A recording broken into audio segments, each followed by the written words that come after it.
पीछे चले खड़ा हो जाओ।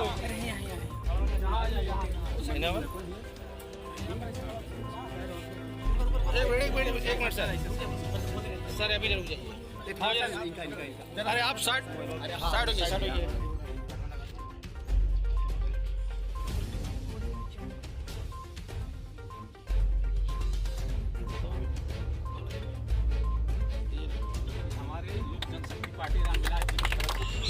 उनके बारे में कहा जा रहा है कि वो एक दशरथ बाबा का दूसरा रूप है, ये कहाँ तक सच्चाई है?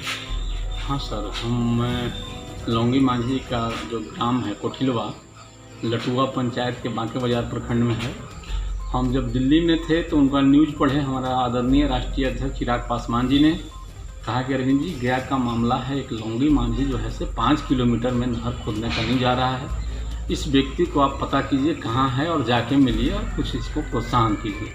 उसी के तहत हम उनके गांव गए और गांव जाने के बाद हम उनके से मिलने पर मैं जहाँ पर नहर खोदा गया है उसको मैंने निरीक्षण खुद जाके किया कि वास्तव में बात क्या है। लेकिन लौंगी मांझी एक अनपढ़ आदमी और उसकी जो नक्शा हमने देखा कि कहाँ से हम बांध बांधेंगे, कहाँ से पानी को हम जैसे पहाड़ का ठट को पानी को रोक पाएंगे कि जो नहीं टूट पाएगा, तो बेहतर उस व्यक्ति को हम सोच को हम अपनी ओर से और नेता की ओर से सलाम किया। और उस व्यक्ति ने जो अपनी भावना में कहा कि बाबू, हम जब काम करते थे तो हमको लोग बौराहा कहता था, पागल कहता था। और बगल में उनकी पत्नी को भी मैंने खड़ा कराया तो कहा कि पत्नी हमको खाना नहीं देती थी, तो कहती थी कि अरे तुम दिन भर करते कुछ नहीं हो। इसलिए उस सच्चे व्यक्ति को हम अपनी ओर से बहुत जो है से सलाम करते हुए हमने कहा कि हमारे देश और गांव में और राज्य में ऐसे भी व्यक्ति हैं जो आज के मैंने उसको हम किस शब्द से उद्घोष करें। जय किसान जय जवान का तो नारा लगा, हम किसानों का फादर उनको मैंने कहा कि भाई आपको रिवर मैन जो है से कहा जाए, इसमें भी कमी है। और उनको मैंने अपनी पार्टी की ओर से अपनी ओर से 51,000 रुपये का प्रोत्साहन राशि दिया, अंग वस्त्र से साथ उनको सुसज्जित किया।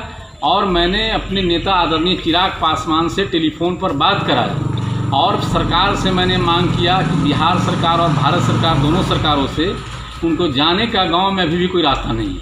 मैंने कहा कि 3-4 किलोमीटर जो पहाड़ी रास्ता है, इस रास्ता को बनाया जाए और उन नहर तक बनाया जाए और इस रास्ता का नाम लौंगी मांझी पथ रखा जाए। और आदरणीय हमारे भारत सरकार के मंत्री आदरणीय रामविलास पासवान जो पार्टी के संस्थापक हैं, वो FCI के मंत्रालय उनके जी में है। किसानों का जो गोदाम गल्ला रखने के लिए रखा जाता है, हम अपने नेता से आग्रह किया है कि लौंगी मांझी के नाम से किसान का गोदाम भी यहाँ बनाया जाए, जो आम किसानों का वहाँ गला रखने का काम किया जाए। और हम उनको बहुत तहे दिल से उनको मैं स्वागत करता हूँ कि आज भी ऐसे महापुरुष मेरे राज्य और मेरे देश में है। परिचय दे दीजिए। अरविंद कुमार सिंह, प्रदेश महासचिव, पूर्व उत्तरी विधानसभा प्रत्याशी लोक जनशक्ति पार्टी बिहार।